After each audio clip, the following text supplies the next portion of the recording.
Assalamu alaikum, Ibrahim Traore. I am Ibrahim Traore and today I'm pulling off your masks. आज से 20 साल पहले कोई नहीं जानता था कि एक यतीम और गरीब बच्चा आगे जाकर पूरे अफ्रीका का सदर कहलाएगा।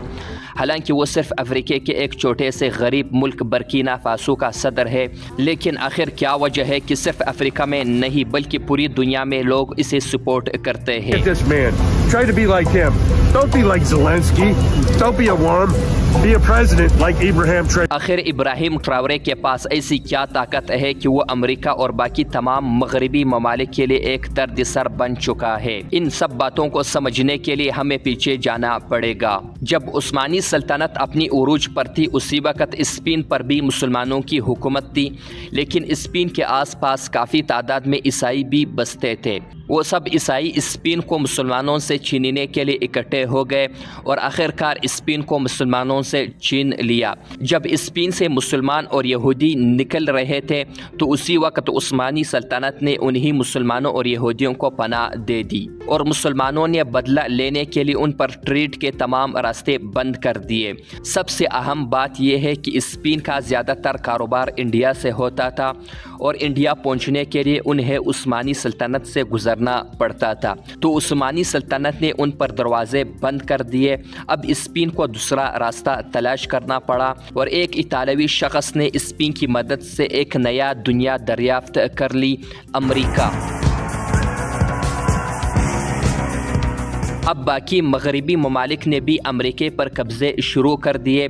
वहाँ के असल बाशिंदों को कत्ल किया गया, उनकी ज़मीनें छीनी गई और उन्हें ग़ुलाम बनाया गया। अब इनके पास ज़मीन तो थी, लेकिन इस पर काम करने वाले मेहनती, मजबूत और तजर्बाकार लोग नहीं थे। ऐसे लोग सिर्फ एक जगह मिलते थे, अफ्रीका में। अब मगरबी ममालिक ने अफ्रीकी आवाम को ग़ुलाम बनाना शुरू कर दिया और अफ्रीकी लीडरों ने भी पैसे के लालच में अपने ही लोगों को ग़ुलाम बनाकर बेचना शुरू कर दिया। फिर मगरबी ममालिक कश्तियाँ भरकर अफ्रीकी ग़ुलामों को अमेरिका ले गए, जहाँ उनसे खूब मेहनत करवाई गई।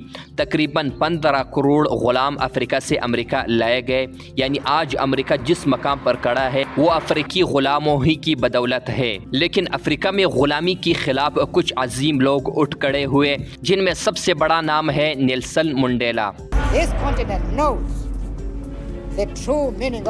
जब वो जवान हुए तो जनूबी अफ्रीका में नस्ली इम्तियाज़ अपनी इंतहा पर था। काले लोग वोट नहीं दे सकते थे, अच्छी तालीम नहीं मिल सकती थी और आज़ादाना ज़िंदगी नहीं गुजार सकते थे। मंडेला ने इसके ख़िलाफ़ आवाज़ उठाई और 27 साल इस आवाज़ की वजह से इसको कैद हो गई और आखिरकार कामयाब होकर पहले काले सदर बने। इसी वजह से दुनिया भर में नस्ली इम्तियाज़ तकरीबन ख़त्म हो गया और फिर अमेरिका में भी एक काला सदर आया। मंडेला जब कैद में थे उसी वक्त अफ्रीका में एक और नया लीडर उभरा, मुअम्मर कज़ाफ़ी।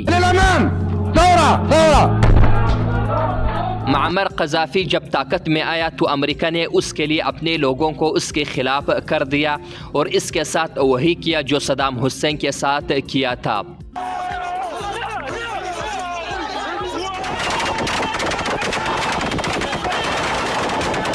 अगर मुअम्मर कज़ाफ़ी चंद साल और ज़िंदा रहता तो आज अमेरिकी डॉलर उसके सामने कुछ न होते। वो पूरे अफ्रीका को यूनाइटेड स्टेट ऑफ अफ्रीका में बदलना चाहता था, एक करेंसी एक निज़ाम। मंडेला और कज़ाफ़ी की सोच से मुतासिर होकर अफ्रीका में एक नया नौजवान लीडर उभर आया, इब्राहिम ट्रावरे। चीन और रूस ने भी इसकी हिमायत की और 2022 में इसने अफ्रीका में मार्शल लॉ लगाया और फ्रांस को बाहर निकाल दिया। IMF, वर्ल्ड बैंक सबसे किनारा कशी इख्तियार की, ट्रंप का दावतनामा भी रद्द कर दिया। इब्राहिम सिर्फ अपने मुल्क को नहीं बल्कि पूरे अफ्रीका को बदलना चाहता है और यही वजह है कि वो अमेरिका के लिए सर दर्द बन चुका है। क्या इब्राहिम ट्रावरे अपने मकसद में कामयाब होंगे या इसके साथ भी वही होगा जो कज़ाफ़ी और मंडेला के साथ हुआ? फैसला आपका।